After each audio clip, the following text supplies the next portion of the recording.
Let's grow. Let's grow. I guess this bedding bowl I can put there because it's gonna show more. Mhm.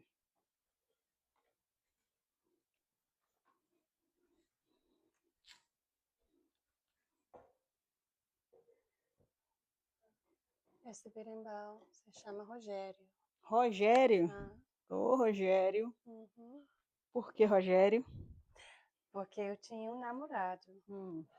chamado Rogério no Rio. Hum. Meu carioca. Mas você trouxe o Rogério para cantar para você. Uhum. Certamente. É. Uhum. All right. First of all, thank you so much. Saúde, saúde, saúde. Saúde. Prosperidade, felicidade, sucesso aos outros, que os nossos estão garantidos. Amen. É? Obrigada. Obrigada And congratulations. Parabéns a vocês. a Let's todos kick nós. it off the right way. Yep, Let's yes. do this. Yeah. Let's grow. Let's Tchim, grow. Oops. Tchim, tchim, tigresa.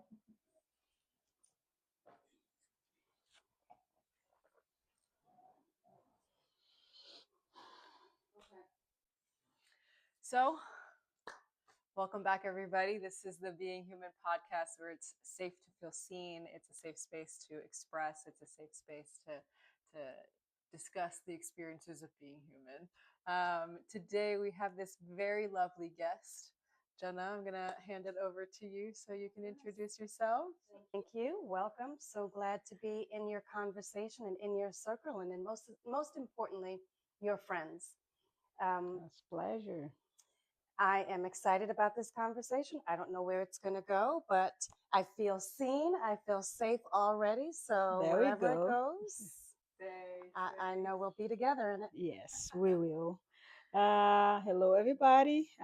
Miss Tigresa, Alexandra here. And thanks for having us. We like Taina said, you were first guest, and we're very excited to, have one more or many more conversation experience with you. Since we met, the connection is being strong. It's feel like we know each other for a long time. But we're gonna let us lovely friend here to introduce herself. I feel the same way. Thank you. And thank you. I'm Jenna Moniz, and I am first and foremost a mother. I'm an educator of many, many years. I don't want to date myself, but a couple of decades I've been in education, mostly public education.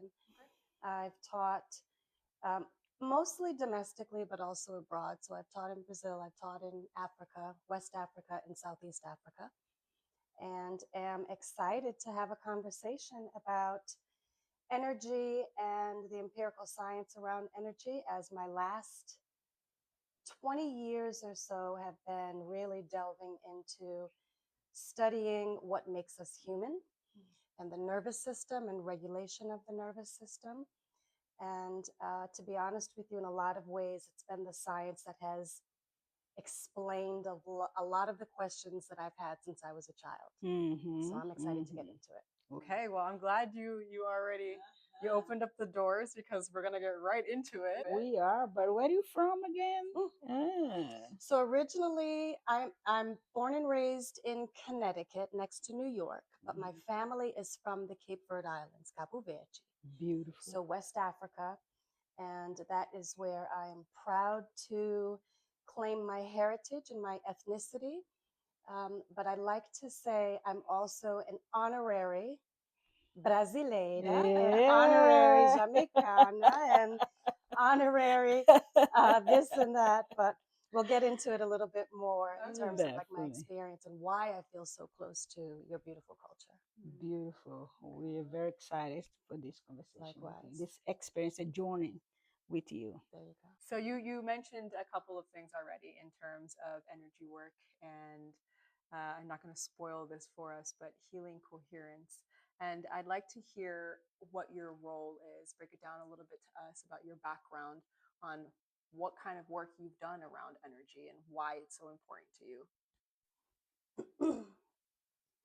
Thank you. So sure. I mean, so for as long as I can remember, honestly, I've had questions that I couldn't find the answers to, experiences that I didn't really understand, but I knew were probably different from what other people experienced, and didn't have real answers to it because there wasn't really empirical science to explain some of the phenomena that we'll get into today. But for the last decade or so, my studies have taken me into the realm of the science of the physics of coherence. So, heart coherence and brain coherence.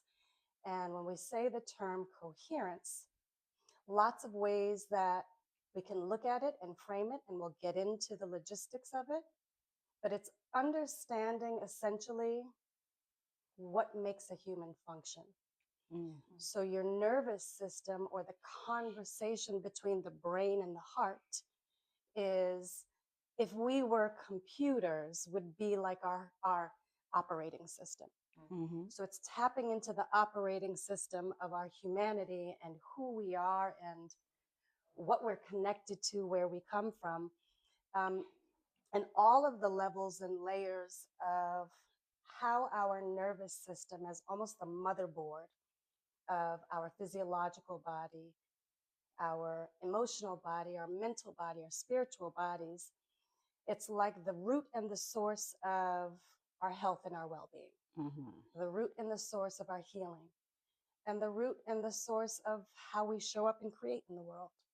So it's a real continuum, if you will, starting with health and well-being, especially on a physiological level, but really moves into the work of creating a life that you love. Maybe what some would call the work of manifesting. This is really the science that explains how it works, if you will. Manifesting. I'm being learning a lot about that. But on the top, like as you're talking about the cohesive, yes, um, you mentioned two different ways, two different category on it. Brain coherence and heart coherence. Okay, yes. Yep. How they connect with meditation, or how, like, for me, I'm new in meditating, new experience this, ways to heal myself. How you explain or would guide us into that? That's such a good question and a big question. So broad. But I will say this. I think that the big shift in the understanding of coherence is a shift from understanding, working with, and manipulating the external world. This is shifting your focus to your internal world. So really, when we talk about the idea of coherence, which we'll get into, but has to do with your brain talking to your heart and your heart talking to your brain in a coherent way. I'm an English teacher by trade, and we teach our students to write coherent sentences. What's a coherent sentence? It's a sentence that makes sense. It means that your reader can understand what you're saying. So in essence, brain and heart coherence means your brain can hear your heart can hear your brain. And for those of us who, and it's most of us really, who have our attention focused on the external world for the majority of our day, the majority of the week, the majority of the month, the majority of life, and don't have the opportunity to focus our attention on our internal worlds, probably don't get to experience the real power of healing and creating, of when you shift your focus to your inside world, your internal world. Okay, break that down for me, because not all of us are going to understand what that looks like. Can you give me some concrete examples of how that's presented itself in your life or people that you've worked with in the past? So Most of us have a 9 to 5. Okay. Most of us have jobs Mm-hmm. and or kids and or pets and or, you know, rent to pay, a mortgage to pay, life, all of these things in life that keep our attention, our focus, because it really is when you wean it down to its purest essence, we're talking about where your attention goes, where your Mm-hmm. focus is. Mm-hmm. And for the vast majority of our time, we're focused on the things. I got to do this. I have to take care of that. I have Work, to go to work.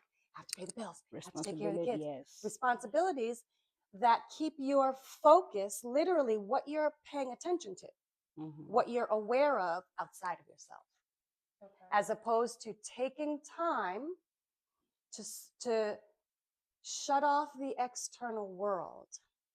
And rather than shifting your attention and your focus on all of the things, you're shifting your attention and focus on your internal world, literally on your heart, Mm. literally on your emotions or your thoughts.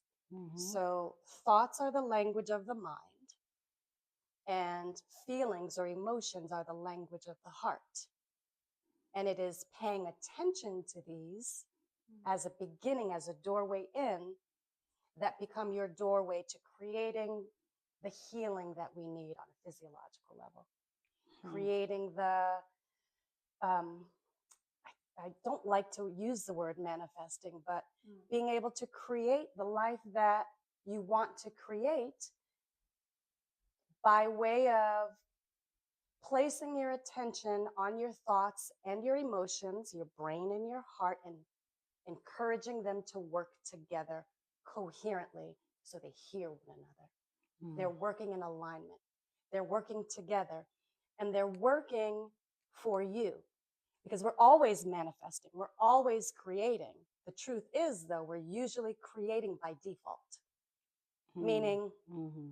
we're usually not even aware of what we're creating because we're not paying attention to it. And the word have powers. What Yes. you desire, manifest, or wish, Mhm. right? Dreams, your words or your feelings does have Exactly. power. Because your So, words are representing the thought, mm-hmm, mm-hmm, right? In the beginning, there was the word. Well, what does the word? The word is an expression of a thought, mm-hmm, of an intention. mm-hmm, So you put your voice to it. If we're talking about vocally expressing, you put your voice to it. Now you've externalized a thought.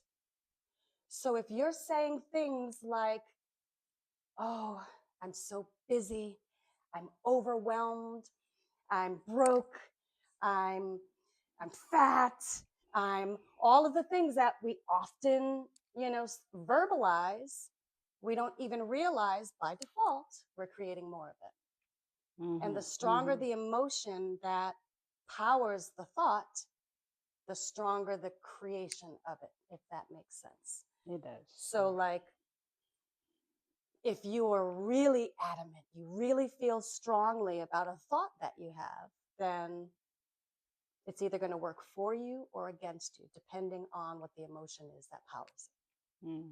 Okay, that's really interesting. I'd like you to break this scenario down for me with what you know. When I was 12, I got invited to go to Australia from a student ambassador program. And my family didn't have the budget for it, but it was $6,000. And I was 12, but I told my parents, oh, I'm going. You invited me to Australia? I'm going. And my dad's looking at me like, sweetie, I hate to break it to you, but we can't afford this. And I looked at him and said, I'm going. Looked at my mom and said, we need to build a plan. Cool. So we built a plan. And for the next, I had 6 months to raise this $6,000. For the next 4 months, give or take, I sold teddy bears of every single kind of holiday there was. It was Christmas, it was Thanksgiving, it was Valentine's Day, it was all of them, right? And I ended up making money, right? And I did this every single day after school. And every single day, my dad would sit me down and be like, I'm so sorry, but I think you should just think about the fact that maybe you won't be able to go. It got to the point where I yelled at him and I told him, I don't know what part of this you don't understand. I'm going to Australia. 12. And so I didn't know this at the time, but my mom recently told me a couple years ago that I had only raised $4,000 and it was time to do the final payment. And so my mom's freaking out. My dad's trying to tell me I'm not going to go. I'm a 12-year-old kid thinking, I sold the teddy bears. I'm going. And so, and so I later find out that my aunt had given me the remaining $2,000 in order for me to make the trip happen. I didn't know this as a kid, though. I found this out like 3 or 4 years ago. But why I'm telling this story is because my emotion was like determined to make this happen. And I put the action into it. And so I'm assuming that because of my emotion of I'm determined, I don't care what you say, I don't care who you think you are to me, I'm going to Australia. And that frequency created, it worked for me and created that action of my aunt completing the rest of my workload, right? Yeah. Yep. I get it. Okay. So I'm a certified trainer for Dr. Joe Dispenza. Okay. An independent certified trainer. Now, before you continue, real quick, can you give us a little bit of background? Not a lot of people know who Dr. Joe Dispenza is and the kind of work that he works with. So Dr. Joe Dispenza is in the work. He's a trained chiropractor. His last 3 decades have been in the work of coherence, brain coherence, matched and partnered with the work of the HeartMath Institute, which is probably the leading institute on heart coherence. And bottom line, the work that we do, the work that Dr. Joe does, is everything from what we were talking about, the work of healing, coherence healing on a physiological level, and we'll talk more about that, like healing your body, but also creating the experiences that you want. So while we're always creating, usually we're creating by default. What you did as a 12-year-old who had no doubts to stop the manifestation of said event that you wanted, the way that Dr. Joe would probably explain what you did, and is that you followed the formula. Okay. What's the formula? You had a clear intention, which is a thought from the brain. I'm going to Australia. It's clear, no doubt. Nothing telling you, other than your dad, that you couldn't go, but your intention was so clear, matched. So that's the first step of the formula. Clear intention matched with an elevated emotion. What's an elevated emotion? It's a heart-centered emotion. So you were clear that you were going. That's a brain thing. That's a mind thing. I'm going. And your heart was in it. Your heart was aligned. There was no interference there. You stopped whatever doubt was trying to creep in your mind and in your heart. You were going. Now and you moved your feet, right? Yeah. You definitely worked. You took action. You didn't sit back and go, I'm going to kick my feet up now. You absolutely took action, but then something came into play from the unknown that you didn't know was coming, that you weren't expecting. And you created your outcome. So in the work that we do and the science that I study and now teach is exactly that, on a 12-year-old scale, on a 40-something-year-old scale, on a 60-something-year-old scale, everything from people showing up with medical diagnoses and having a clear intention that they are going to get healthy, they're going to get well, matched by an elevated emotion. So there's no doubt in there going, it's not going to happen. It's not going to happen. Or when that doubt creeps in, they're able to quiet it. How are they able to quiet it? They hush the external world. You didn't have your focus on your dad. Your focus was internal and you were set on your goal. You probably saw yourself there. You probably felt the emotion of being there. There was nothing stopping that train from going, and it went. It didn't happen in the way that you expected it to, but it went. Yeah, I think that's interesting because it doesn't always happen the way that you expect it to. And it's almost like, I don't know if it's 50-50, right? 50% faith and 50% action, or it's 90% action, 10% faith. And to your point, usually something from the unknown or something that you weren't even thinking about becomes a factor that helps to either push your intention along or push you toward. Oprah says it better than I could ever describe it. Oprah says something like, thank God I never got what I wanted because I never could have imagined what was in store for me. So sometimes we have like these goals, these intentions that are like not the best outcome for us because we never in our limited imaginations or our limited minds could imagine That all could that go could be further, possible, that could go or further than what you yes, could imagined. reach. Yeah. So the unknown, which we can talk more about what that unknown is, often shows up and becomes a piece of the puzzle that you're like, oh my gosh, I had no idea that it was going to turn out this way or that it was going to happen this way. Mm-hmm. And sometimes it's, I didn't get what I thought I wanted, but it had to happen that way because I wouldn't have had the experience or the creation or the life that was really a better fit for me for whatever reasons than I could have ever imagined in the first place. Because sometimes we think that it's like exactly what you said. That's the life that I want. Yeah. That's where I want to be. And you are in a hard path in that moment, and you don't understand why. Yes. And you get hurt, you get tired, as you said, and then things start to happen. People that aligns with your goals or your work, joy of life show up in your life, and then things started to like, oh, I thought I was happy. Yes. I thought that was what I want. wanted. Like it's still reaching for something else as well. You know what I mean? Or like, or to complete or to get where. But these days I've been more like, I've been asking a lot, just like, please, God, my guidance, my ancestors, show me why I'm here. What do you want from me? Beautiful. Yes, I've been talk to them like this, like I've been doing what I think I should do. I've been working, I've been, doing healing my body or, you know, get stronger or healthier because we get it younger, like wine and whiskey every day, Show more me. time, it's more, show me what my purpose is What here. am I supposed to get out of this? Exactly. Why am I Where in I'm this going. situation? Oh, exactly. Why am I in this Yes, hardship? and show me the Show way. me what I'm supposed to see. Yes. So that I can move through it or move on or get whatever I'm supposed to get out of this. I mean, and if I may, and I don't know where we are, but if I may, look at the two of you. Yes, this is Right? part.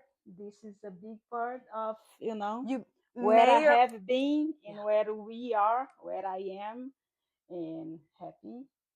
And if you were to rewind your life, however many years ago, when you lived somewhere else and had a different trajectory in your mind, it's like, this is what's going to happen. And it didn't. And maybe at that point you were like, well, why? Why am I in this situation when you don't know what's down the pike, what's coming, what's in your future? Yes. That is probably more magnificent than what you could have imagined. It is. It has been. Yeah, I love this unknown factor because even before we had even met each other, I was single for 6 years, and I intentionally did it that way because I had come from an abusive relationship, and so it was one of those things where I was like, you know what, I need some time to myself. I needed to do that internal work because I knew it was going to start creeping itself into whatever relationship I went into next. And then the last 2 years of those 6 years, I intentionally decided, all right, I'm going to give this thing called love a second chance. Here's me negotiating with love. And I'm glad I did, because it was again that unknown factor, right? And before, I had curated a list of things that I wanted. And once you get that, you're like, I don't think I want this list. And why did I want this list in the first place?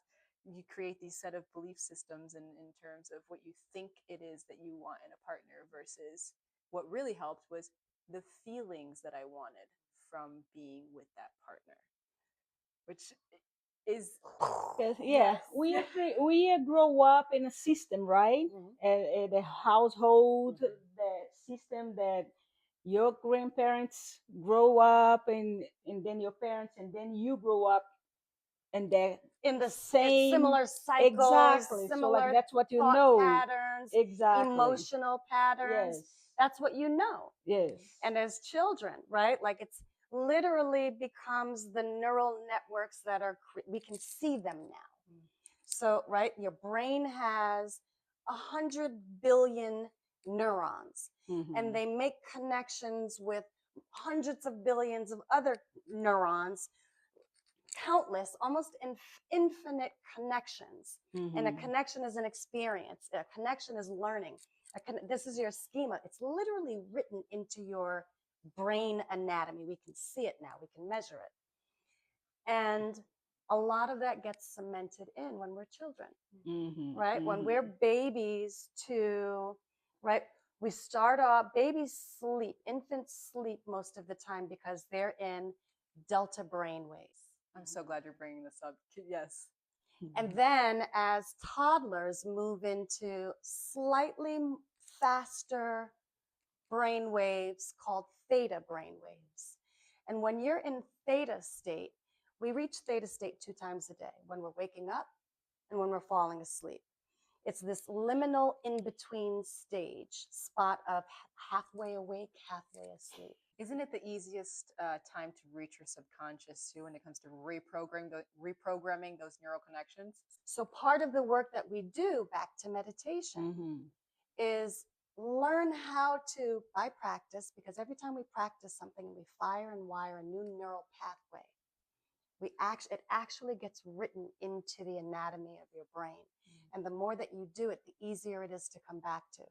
That's why we're so ingrained with the cycles and the patterns of our parents and our, you know, our ancestry, because we saw so much of it, experienced so much of it when we were in that state as a toddler.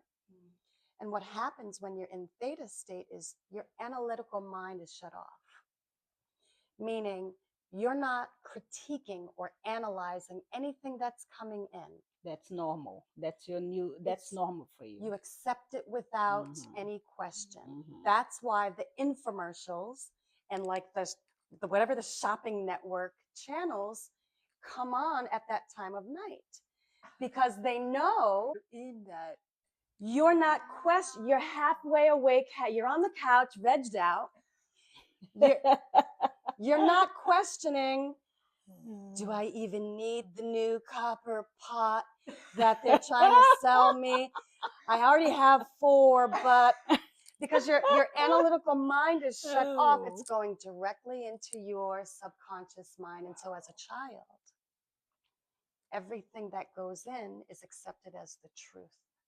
So think about that for a moment, because as a toddler and as a small child, all the nicknames that get placed on you, all the things you hear the adults saying, with all of the cycles that they've been through, their conversations back and forth, and the emotions and the energy of their emotions in the house go in just like a sponge. And as a baby or as a toddler, you don't question whether or not they're, well, that can't be right. Maybe they're wrong. Maybe they had a hard upbringing themselves. You accept it as the truth. And it gets written into your neural networks. And fast forward 20 years later, 30 years later, you don't even know what's down there, because it's been programmed in there for so many years that now as adults, we have to do the work of like excavating it, digging it out to find Like out what's even in there. like blue is for boys, peaks for girl, Exactly. and this and that, this All and of the that. All this programs program that that came with come from society or your exactly. parents or Yes. otherwise that may or may not be the truth for one, or may not align with your values, your truth. Wow, yeah. That I'm for a long time I've been feel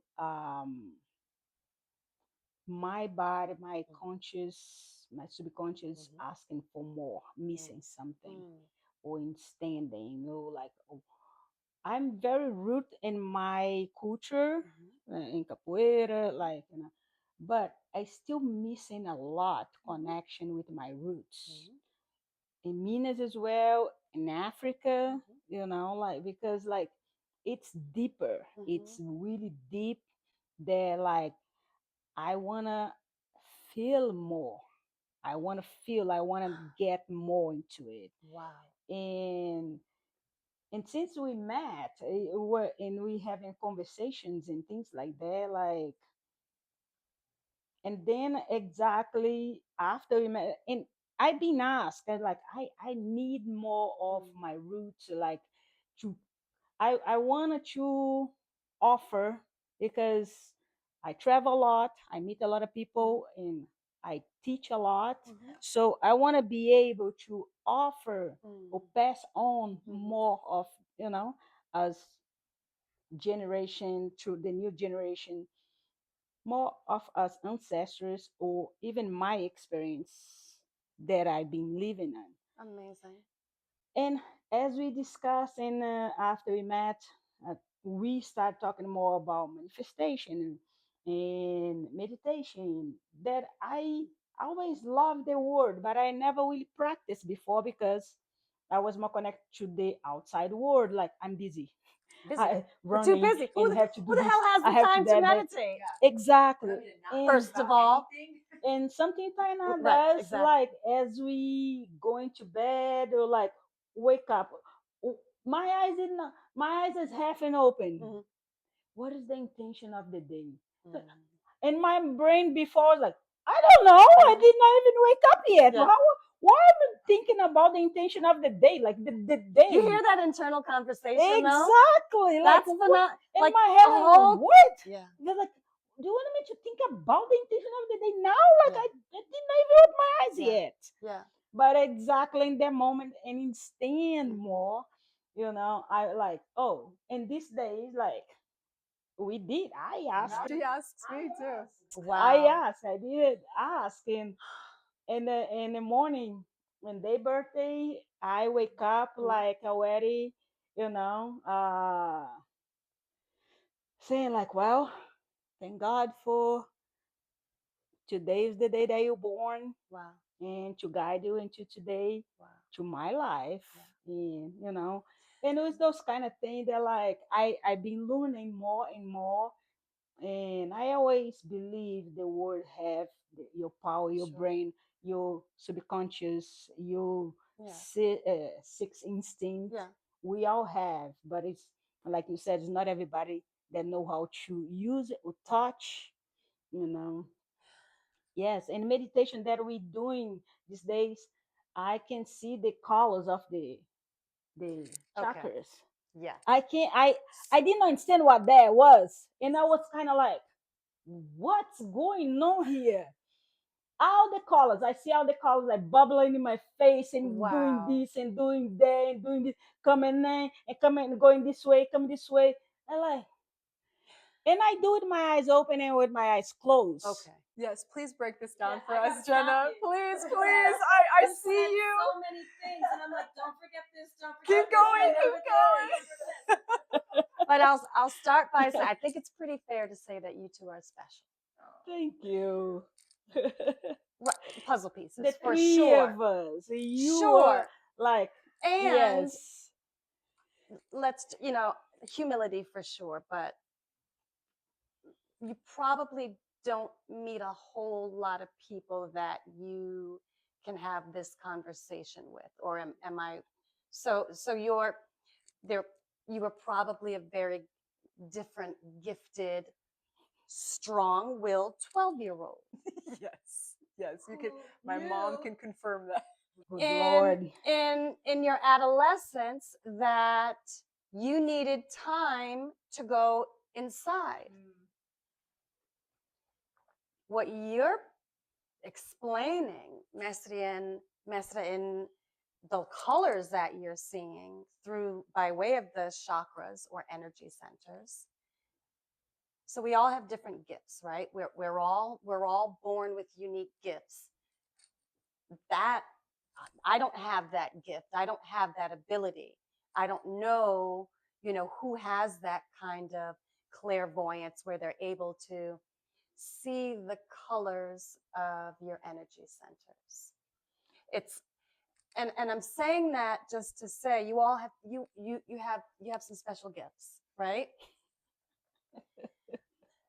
And to kind of like rein this in and bring it back to when you didn't have the discipline of taking the time to meditate and spend the attention and the focus on setting the intention for the day or whatever it is, shutting off the outside world and taking time to focus inwardly.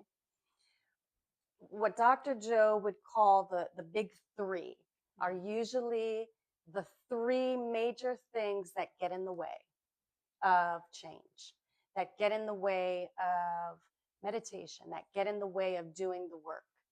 And those big three, the first is the environment, all the things on the outside world, the things you have to do, your expectations, your responsibilities, the alarm clock going off, da, da, da. The second thing is the body. I don't want to do it. My body's saying, I'm just waking up.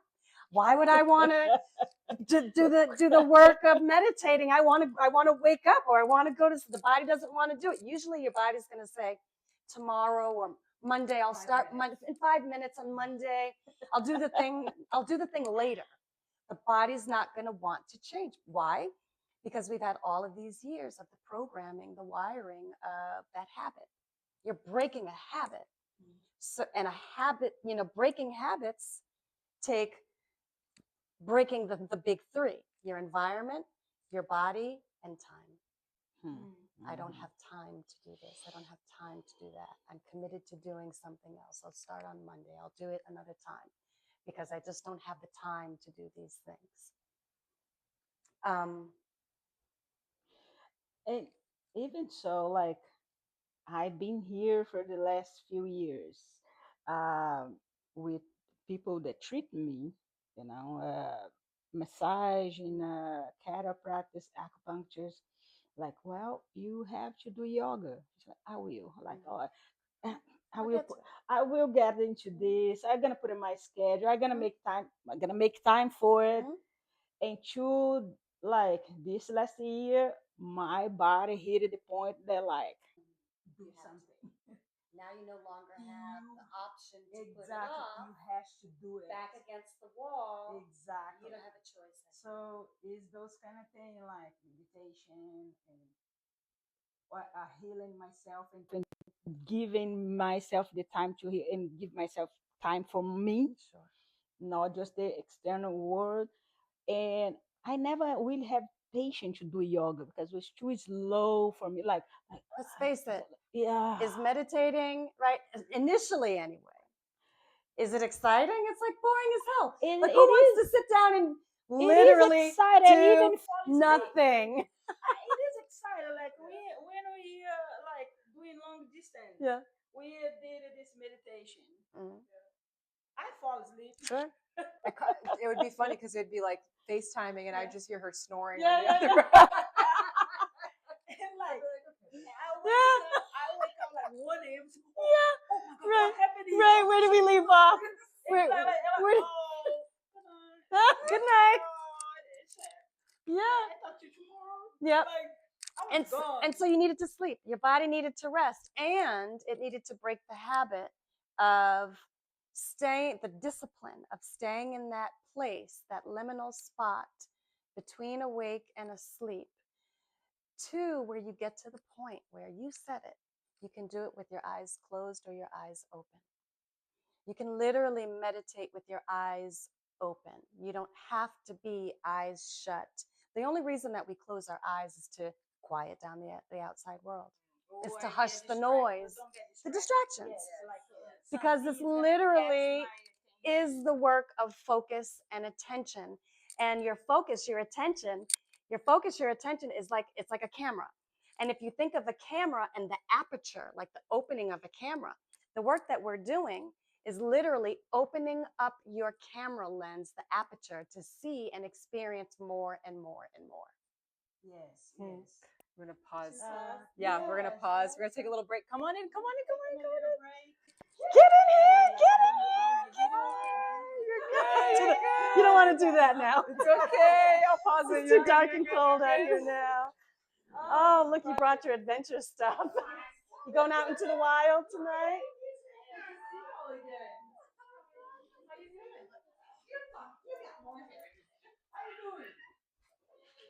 Bro, you remember me? Yeah, you